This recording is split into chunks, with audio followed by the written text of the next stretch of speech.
Buenas tardes, mi nombre es Leticia Bravo Hernández y estaremos tratando ahora el momento 3 de evidencia de aprendizaje sobre quemaduras, abordando temas de nutrición, alteración fisiopatológicas y las definiciones.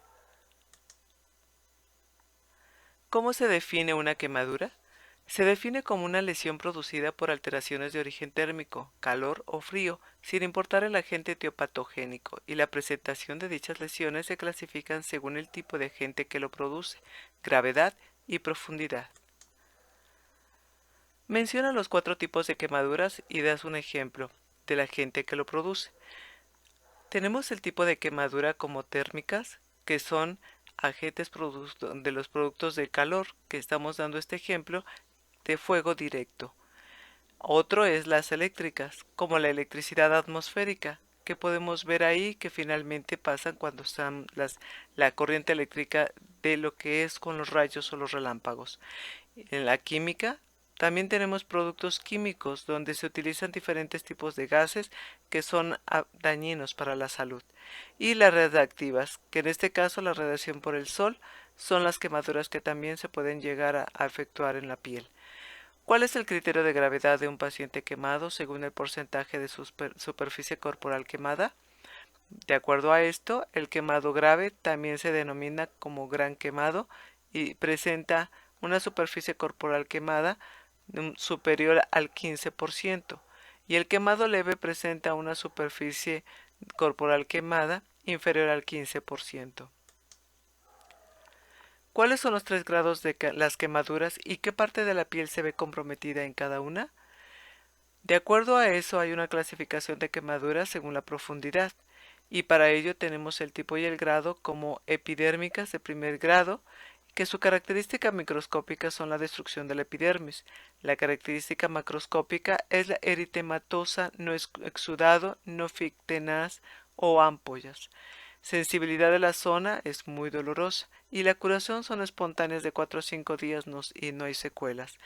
En el dérmico superficial del segundo grado podemos ver que el segundo grado superficial se encuentra como característica microscópica la destrucción de la epidermis más la dermis superficial.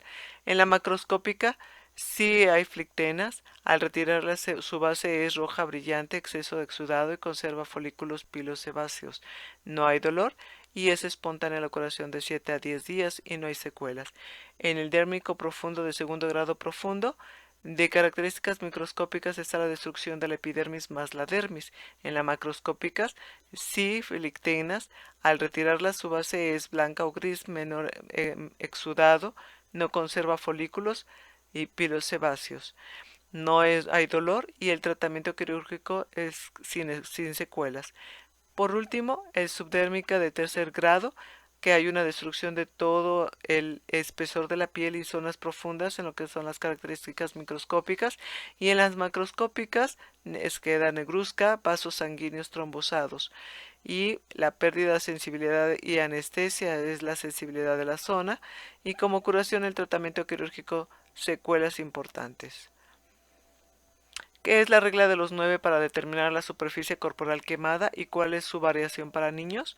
Bueno, aquí podemos ver que la regla de los 9 de Wallace es un método que se utiliza para calcular la extensión cutánea quemada en un paciente, que consiste en dividir la superficie del cuerpo en áreas equivalentes al 9% de la superficie corporal total quemada, o por los múltiplos del 9. Podemos ver aquí que está en cabeza y cuello es el 9%, el tronco anterior es el 18%, el tronco posterior es del 18%, extremidades superiores del 9%, extremidades inferiores 18% y el área genital 1%. Ahora estaremos en el siguiente punto y abordaremos la siguiente parte donde se menciona cuáles son las consecuencias de la intensa respuesta hipermetabólica e hipercatabólica en la agresión térmica. En la intensa respuesta hipermetabólica e hipercatabólica se genera el desarrollo de malnutrición aguda, sarcopenia secundaria y debilidad muscular adquirida, favoreciendo la aparición de infecciones, disfunción orgánica múltiple, sepsis y finalmente la muerte. ¿Cuál es el déficit energético y proteico estimado en la paciente quemado? Hay un déficit energético estimado de 943 más menos 654 kilocalorías por día y un déficit de proteína de 49 más menos 41 gramos por día. ¿En qué porcentaje se eleva el gasto basal en el paciente quemado? Se caracteriza por un aumento de la tasa metabólica basal de hasta un 40% por encima de los valores normales. ¿Cómo se hace el consumo de oxígeno del paciente quemado crítico respecto a una persona sana? En individuos sanos, aproximadamente 2/3 del consumo de oxígeno está acoplado a la fosforilación oxidativa, en tanto que el tercio restante es atribuible a la termogénesis. En el paciente quemado crítico, esta relación se invierte, presentando un tercio de la respiración mitocondrial acoplada con la fosforilación oxidativa, en tanto que los 2/3 partes restantes de la respiración total son disipados como calor. ¿Cuál es la fisiopatología de la hiperglucemia, la hiperlactatemia y de la resistencia a la insulina asociada a la lesión térmica? En la fase precoz, posterior a la quemadura, el aumento de la tasa de producción y oxidación de glucosa, así como una extracción tisular inadecuada de la misma, generan hiperglucemia e hiperlactatemia. Se asocia con resultados clínicos adversos como hipercatabolismo, hipermetabolismo, retardo de la curación de las heridas, mayor incidencia de infecciones y mayor mortalidad. La lesión térmica induce estrés sobre el retículo endoplasmático en piel, tejido adiposo y muscular, fenómeno asociado con resistencia a la insulina. ¿Cuál es el efecto fisiopatológico de la lesión térmica sobre las proteínas? El hipercatabolismo severo genera sarcopenia, la cual se asocia a la disfunción orgánica, debilidad muscular y mayor mortalidad. ¿Cuál es la pérdida de nitrógeno estimada en la lesión térmica? En pacientes quemados ha sido estimado que 1 metro cuadrado de piel quemada genera una pérdida diaria de nitrógeno de 20 a 25 gramos.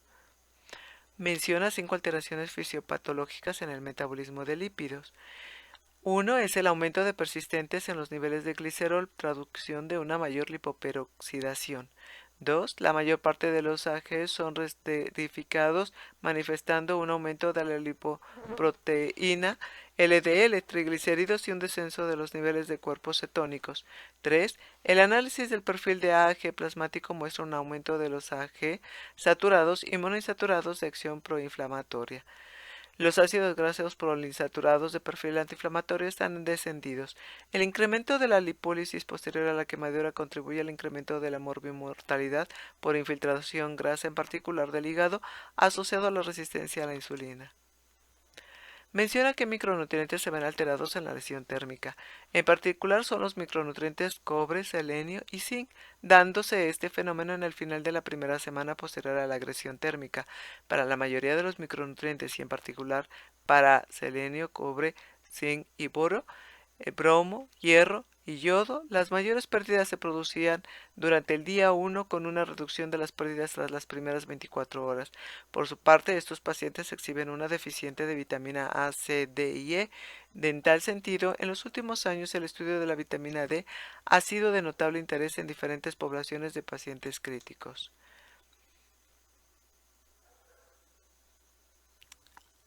Ahora estaremos hablando sobre el abordaje nutricional. ¿Cuál es la vía de administración nutricional recomendada para el paciente con lesión térmica? La vía enteral es de elección en el paciente quemado crítico. ¿Qué tan rápido se debe comenzar la nutrición enteral?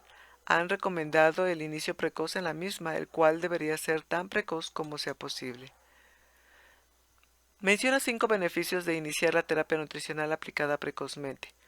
Reducción de estancia en UCI y de la infección de las heridas, es segura y capaz de modular la respuesta hipermetabólica, disminuyendo de modo significativo los niveles de catecolamina, cortisol y glucagón con un aumento concomitante de la producción de inmunoglobulinas. Esta estrategia nutricional mantiene la integridad de las barrera intestinal, la motilidad y el flujo sanguíneo esplácnico. La nutrición enteral precoz se asocia a una reducción de las infecciones. ¿Cuál puede ser las contraindicaciones en la nutrición enteral y qué se hace en tales casos? No mostró beneficios clínicos de la nutrición enteral precoz en pacientes adultos quemados críticos, la disfunción gastrointestinal y el fallo intestinal secundario al desarrollo de hipertensión abdominal y eventualmente de un síndrome compartimental abdominal. La energía de reanimación con fluidos genera una reducción de la complacencia de la pared abdominal e hilio paralítico que pueden conducir al SCA. La aparición de disfunción intestinal contraindicada a la vía enteral, siendo por lo tanto indicación de nutrición parenteral. ¿Cuál es la ecuación adecuada para el cálculo energético del paciente adulto con lesión térmica igual para niños? En adultos es la ecuación de Toronto, el resultado se aproxima a calorimetría indirecta, y en niños está la fórmula de Schofield, que es de acuerdo al peso en kilogramo, talla en metros, y se consideran diferentes etapas de las edades del niño. ¿Cuáles deben de ser los aportes de carbohidratos, lípidos y proteínas en porcentajes y gramos por kilogramo por día? El aporte de los macronutrientes debe de ser en carbohidratos, que el porcentaje diario sea que no supere de 1400 a 1500 kilocalorías diarias como hidratos de carbono. Aporte no debe de exceder el 5 miligramos por kilogramos por minuto, manteniendo glucemia de 140 a 180 miligramos por decilitros con insulina en ausencia de diabetes mellitus. Y los gramos por kilogramos por día son de 5 a 7 gramos por kilogramos de día. En lípidos es menores a 30% de las calorías no proteicas y es de 1.0 a 1.5 gramos por kilogramos al día. En las proteínas son menores de 20 a 25% de aporte calórico total y la dosis es de 2.2 de gramos kilogramos por día y si no mejoran. Y si no serán los kilogramos por día de 1.5 a 2. ¿Cuál deben de ser los aportes de micronutrientes? Presenta 10 de estos. Bueno, los aportes de micronutrientes son glutamina, de 0,3 a 0,5, el cobre de 4 a 5 miligramos, el selenio de 300 a 500 gramos, el zinc de 25 a 40 miligramos y el cromo de 15 miligramos por decilitro, por día, perdón. Vitamina C de 1 a 3 gramos por día, vitamina D es menor o igual de 70 años, sería 600 unidades, o si es mayor de 70 años son 800 unidades. La vitamina A son de 10.000 unidades, la vitamina E es de 20 a 25 unidades. Bueno, esta es nuestra presentación y esperamos haya sido clara. Gracias.